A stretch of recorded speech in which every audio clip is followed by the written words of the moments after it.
Then the Lord spoke to Job out of the storm. He said, "Who is this that obscures my plans with words without knowledge? Brace yourself like a man. I will question you, and you shall answer me. Where were you when I laid the earth's foundation? Tell me if you understand. Who marked off its dimensions? Surely you know. Who stretched a measuring line across it?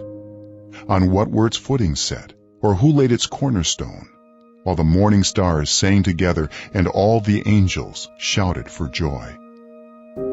Who shut up the sea behind doors when it burst forth from the womb, when I made the clouds its garment and wrapped it in thick darkness, when I fixed limits for it and set its doors and bars in place, when I said, 'This far you may come and no farther. Here is where your proud waves halt'? Have you ever given orders to the morning, or shown the dawn its place, that it might take the earth by the edges and shake the wicked out of it? The earth takes shape like clay under a seal. Its features stand out like those of a garment. The wicked are denied their light, and their upraised arm is broken. Have you journeyed to the springs of the sea, or walked in the recesses of the deep? Have the gates of death been shown to you? Have you seen the gates of the deepest darkness? Have you comprehended the vast expanses of the earth? Tell me if you know all this. What is the way to the abode of light, and where does darkness reside? Can you take them to their places? Do you know the paths to their dwellings? Surely you know, for you were already born. You have lived so many years. Have you entered the storehouses of the snow, or seen the storehouses of the hail, which I reserve for times of trouble, for days of war and battle? What is the way to the place where the lightning is dispersed, or the place where the east winds are scattered over the earth? Who cuts a channel for the torrents of rain, and a path for the thunderstorm, to water a land where no one lives, an uninhabited desert, to satisfy a desolate wasteland and make it sprout with grass? Does the rain have a father? Who fathers the drops of dew? From whose womb comes the ice? Who gives birth to the frost from the heavens, when the waters become hard as stone, when the surface of the deep is frozen? Can you bind the chains of the Pleiades? Can you loosen Orion's belt? Can you bring forth the constellations in their seasons, or lead out the bear with its cubs? Do you know the laws of the heavens? Can you set up God's dominion over the earth? Can you raise your voice to the clouds and cover yourself with a flood of water? Do you send the lightning bolts on their way? Do they report to you, 'Here we are'? Who gives the ibis wisdom, or gives the rooster understanding? Who has the wisdom to count the clouds?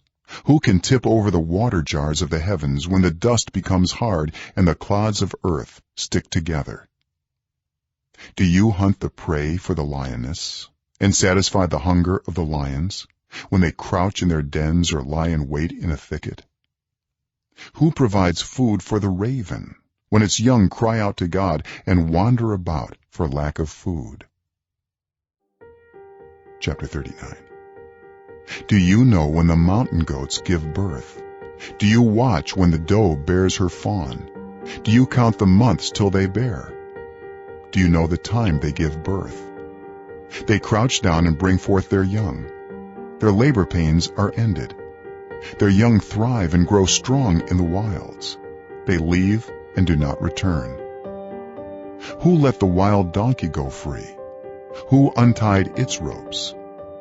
I gave it the wasteland as its home, the salt flats as its habitat.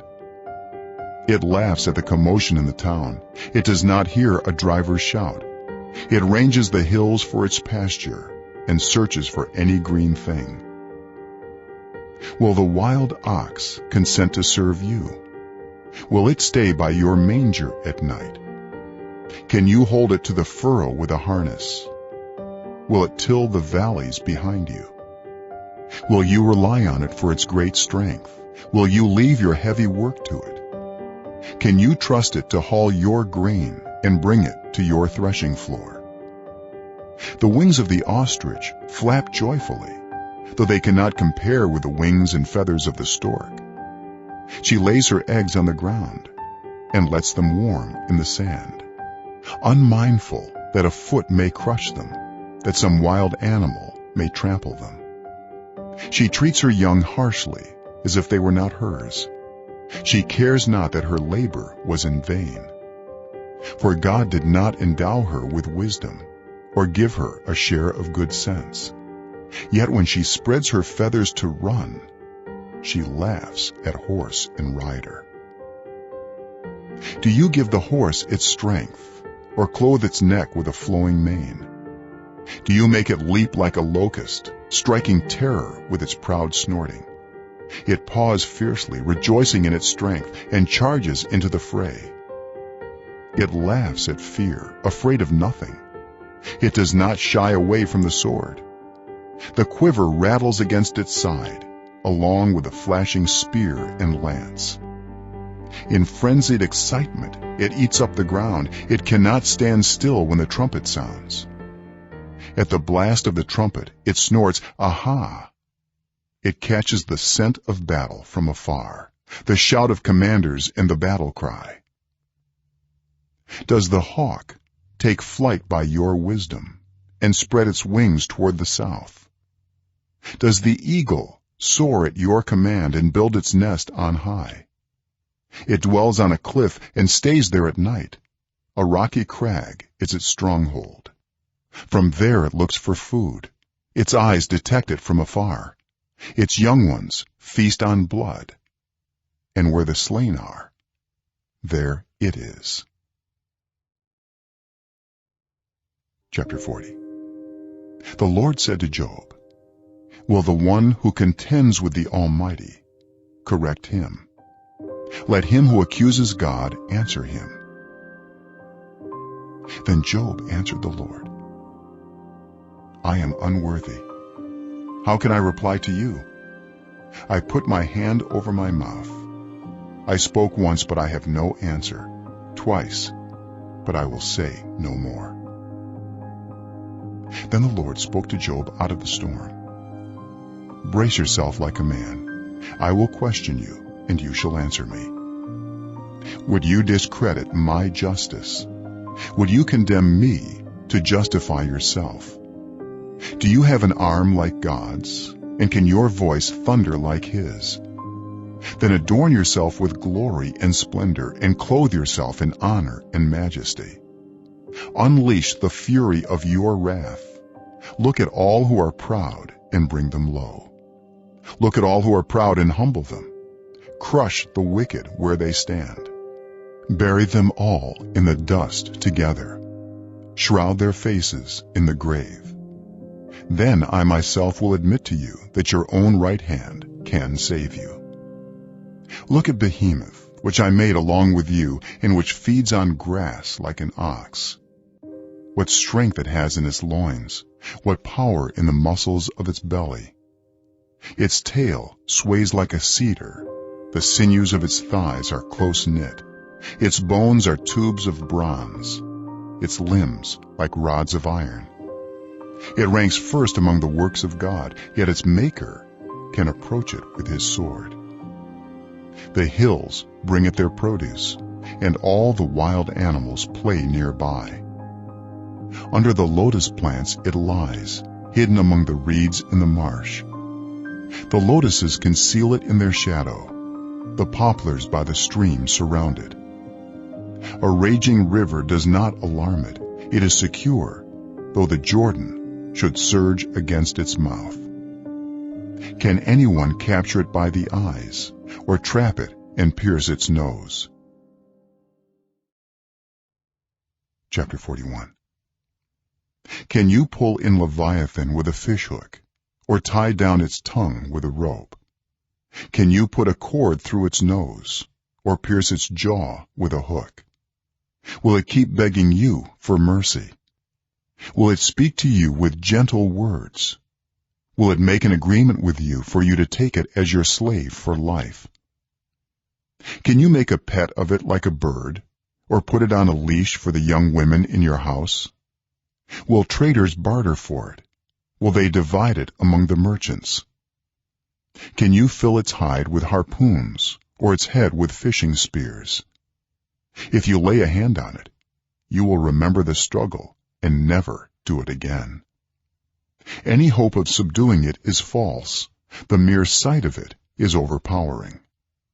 No one is fierce enough to rouse it. Who then is able to stand against me? Who has a claim against me that I must pay? Everything under heaven belongs to me. I will not fail to speak of Leviathan's limbs, its strength, and its graceful form. Who can strip off its outer coat? Who can penetrate its double coat of armor? Who dares open the doors of its mouth, ringed about with fearsome teeth? Its back has rows of shields tightly sealed together. Each is so close to the next that no air can pass between. They are joined fast to one another. They cling together and cannot be parted. Its snorting throws out flashes of light. Its eyes are like the rays of dawn. Flames stream from its mouth. Sparks of fire shoot out. Smoke pours from its nostrils as from a boiling pot over burning reeds. Its breath sets coals ablaze, and flames dart from its mouth. Strength resides in its neck. Dismay goes before it. The folds of its flesh are tightly joined. They are firm and immovable. Its chest is hard as rock, hard as a lower millstone. When it rises up, the mighty are terrified. They retreat before its thrashing. The sword that reaches it has no effect, nor does the spear or the dart or the javelin. Iron it treats like straw, and bronze like rotten wood. Arrows do not make it flee. Sling stones are like chaff to it. A club seems to it but a piece of straw. It laughs at the rattling of the lance. Its undersides are jagged potsherds, leaving a trail in the mud like a threshing sledge. It makes the depths churn like a boiling cauldron and stirs up the sea like a pot of ointment. It leaves a glistening wake behind it. One would think the deep had white hair. Nothing on earth is its equal, a creature without fear. It looks down on all that are haughty. It is king over all that are proud. Chapter 42. Then Job replied to the Lord, I know that you can do all things. No purpose of yours can be thwarted. You asked, who is this that obscures my plans without knowledge? Surely I spoke of things I did not understand, things too wonderful for me to know. You said, listen now, and I will speak. I will question you, and you shall answer me. My ears had heard of you, but now my eyes have seen you. Therefore I despise myself and repent in dust and ashes. After the Lord had said these things to Job, he said to Eliphaz the Temanite, I am angry with you and your two friends, because you have not spoken the truth about me, as my servant Job has. So now take 7 bulls and 7 rams, and go to my servant Job and sacrifice a burnt offering for yourselves. My servant Job will pray for you, and I will accept his prayer, and not deal with you according to your folly. You have not spoken the truth about me, as my servant Job has.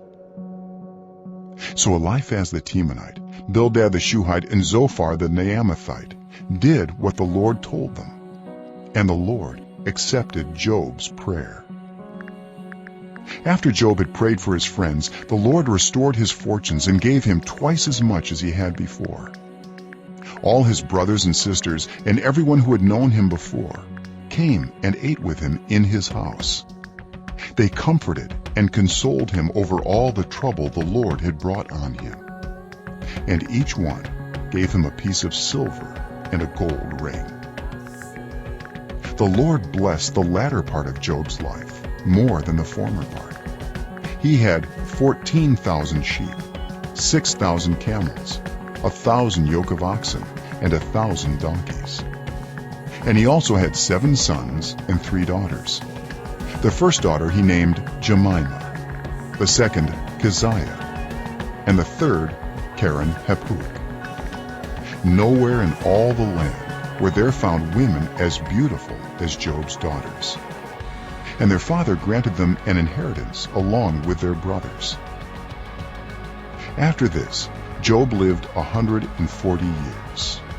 He saw his children and their children to the 4th generation. And so Job died, an old man and full of years.